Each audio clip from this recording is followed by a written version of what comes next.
आप देख रहे हैं सहारा समय और सहारा समय की विशेष पेशकश हस्तक्षेप का एक बार फिर असर हुआ है। मुंबई में निजी अस्पतालों की लूट के मुद्दे को उठाने के बाद मुंबई में अस्पताल के खिलाफ कार्रवाई सुनिश्चित करने की राज्य सरकार से मांग की गई है। मुंबई के जाने माने एक्टिविस्ट कमलाकर शेनॉय ने राज्य सरकार से मांग की है कि बकायदा एक जीआर जारी की जाए जिसमें ओवरचार्जिंग के मामलों में अस्पताल के खिलाफ आपराधिक मामला दर्ज करने की बात हो। तो हस्तक्षेप में इस खबर को प्रमुखता से दिखाया गया था।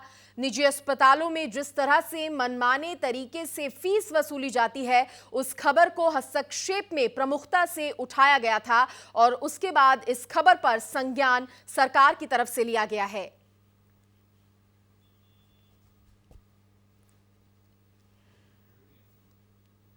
तो आपको बता दें, सहारा समय के विशेष कार्यक्रम हस्तक्षेप का एक बार फिर असर हुआ है।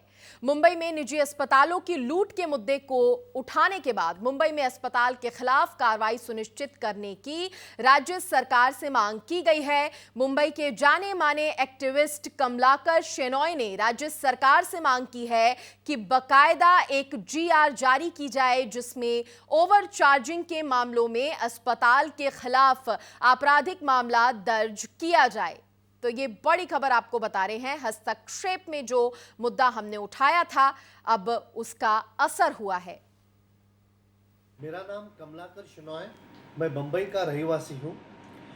सहारा समय ने अच्छा मुद्दा उठाया है, जो प्राइवेट हॉस्पिटल्स कोविड के पेशेंट को कैसा लूटा जाता है, और उस बारे में मैं ऑनरेबल चीफ मिनिस्टर को एक निवेदन करना चाहता हूँ और इस निवेदन के माध्यम से एक सर्कुलर इश्यू कीजिए या एक जीआर इश्यू कीजिए जिसमें हॉस्पिटल ने जो एक्स्ट्रा चार्जेस लिए हुए हैं वो कितने दिन में उसको उस कस्टमर को वापस करना चाहिए। एक दूसरा बात, उनको ये गलत काम करने के लिए कितनी पेनल्टी होनी चाहिए। दो, और तीसरा, ये जो है उसके ऊपर एफआईआर रजिस्टर होना चाहिए for the offence of cheating and criminal breach of trust.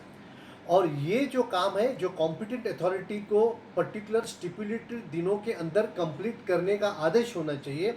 अगर इस स्टिपुलेटेड दिनों में वो एग्जीक्यूट नहीं करता है तो उस कॉम्पिटेंट अथॉरिटी के खिलाफ एफआईआर रजिस्टर होने के लिए तरतूद होनी चाहिए। ये बहुत दुख की बात है कि आज 3 महीने से हॉस्पिटल लूट रहे हैं, मगर हमारी जो कॉम्पिटेंट अथॉरिटीज़ है उसकी तरफ आंख मिचौली कर रहे हैं।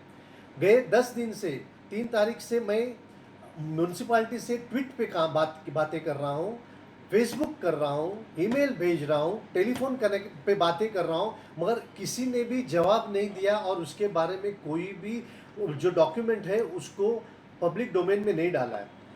जब तक ये पब्लिक डोमेन में नहीं आएगा तो पब्लिक को ऐसा लगेगा कि गवर्नमेंट हमारे खिलाफ है और हॉस्पिटल को मदद करती है जो हमको लूट रही है।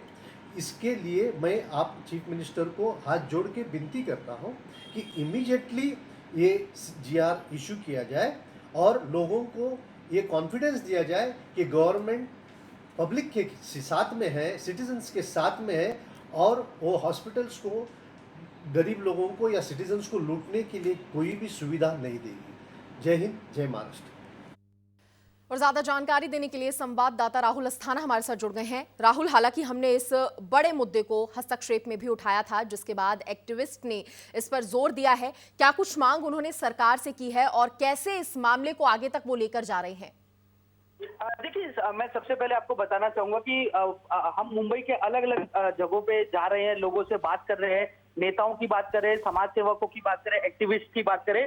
सभी का ये कहना है कि सबने सबसे पहले तो सहारा समय को जो हमारी जो विशेष पेशकश है हस्तक्षेप, उसको क्रेडिट दिया है, उसे धन्यवाद कहा है कि सहारा समय ने बहुत ही गंभीरता के साथ बहुत ही महत्वपूर्ण मुद्दे को उठाया है। कोविड-19 का जो क्राइसिस पूरे देश में और पूरी दुनिया में चल रहा है उसको ध्यान में रखते हुए। और देखिए, महाराष्ट्र की अगर ग्राउंड रियलिटी की हम बात करें तो हम देख रहे हैं मुंबई शहर में कि तमाम जो बड़े बड़े प्राइवेट हॉस्पिटल्स है, कहीं ना कहीं उन्होंने एक लूट का खेल शुरू कर दिया है। जो गरीब लोग हैं और जो मिडिल क्लास लोग हैं बाकायदा उनसे लाखों रुपए की एक मोटी फीस गलत तरीके से ली जा रही है। तो इस क्रम में जिस तरीके से सहारा समय ने इस मुद्दे को उठाया, उसी को ध्यान में रखते हुए हमने देखा कि जो आरटीआई एक्टिविस्ट है और प्रोमिनेंट एक्टिविस्ट है, मुंबई के बहुत रिस्पेक्टेड एक्टिविस्ट है मिस्टर कमलाकर शेनॉय जी, उन्होंने हमारे शो को अप्रिशिएट करते हुए, हमारे शो का कॉग्निजेंस लेते हुए तुरंत उन्होंने महाराष्ट्र के मुख्यमंत्री उद्धव ठाकरे और बीएमसी के जो म्युनिसिपल कमिश्नर है श्री चहल जी, उनको लेटर लिखा है और उनसे मांग की है कि जो प्राइवेट हॉस्पिटल्स नियमों का उल्लंघन करके लोगों को लूट रहे हैं, ओवर चार्जिंग कर रहे हैं बिल्स में, कोविड-19 के बिल्स में, तो उसके खिलाफ फौरन एक जीआर इशू किया जाए। जीआर यानी कि एक गवर्नमेंट नोटिफिकेशन इशू किया जाए, बाकायदा एक ऑफिशियल लेटर इशू किया जाए सरकार की तरफ से, और उसमें ये क्लियर किया जाए कि ऐसे नियमों का उल्लंघन करने वाले और लोगों को लूटने वाले अस्पतालों के खिलाफ जो है वो सिर्फ मामूली कार्रवाई नहीं बल्कि एक क्रिमिनल केस, एक क्रिमिनल ऑफेंस रजिस्टर किया जाएगा, बाकायदा उसका एक फास्ट ट्रैक कोर्ट में केस चला जाएगा और सारी नुकसान भरपाई जो है वो सरकार इन हॉस्पिटलों से करेगी फास्ट ट्रैक कोर्ट में केस चलाकर। तो इस प्रकार की एक मांग की है। बिल्कुल कहना गलत नहीं होगा कि सहारा समय को पूरा क्रेडिट जाता है।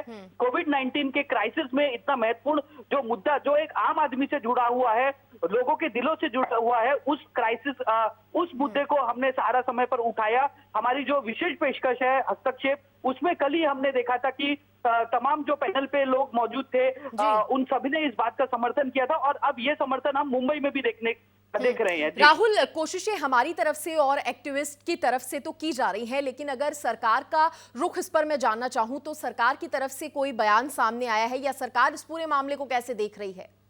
जी एकदम सही कहा आपने। देखिए मैं आपको बता दूं कि महाराष्ट्र सरकार के ऊपर पहले, महाराष्ट्र सरकार पे तो नहीं लेकिन महाराष्ट्र सरकार जिस तरीके से इस क्राइसिस को हैंडल करने में फेल हो रही है और प्राइवेट हॉस्पिटल्स पे कंट्रोल रखने में फेल हो रही है, उसको लेके पहले सरकार पे आरोप लग रहे थे। सरकार महाराष्ट्र की कुछ अपने डिफेंस में बयान जरूर दे रही थी, लेकिन अब ये ऑफिशियल हो चुका है कि महाराष्ट्र सरकार ने कहीं ना कहीं ये मान लिया है, स्वीकार कर लिया है कि एक बहुत बड़ी लूट मची है पूरे मुंबई शहर में खासतौर पे।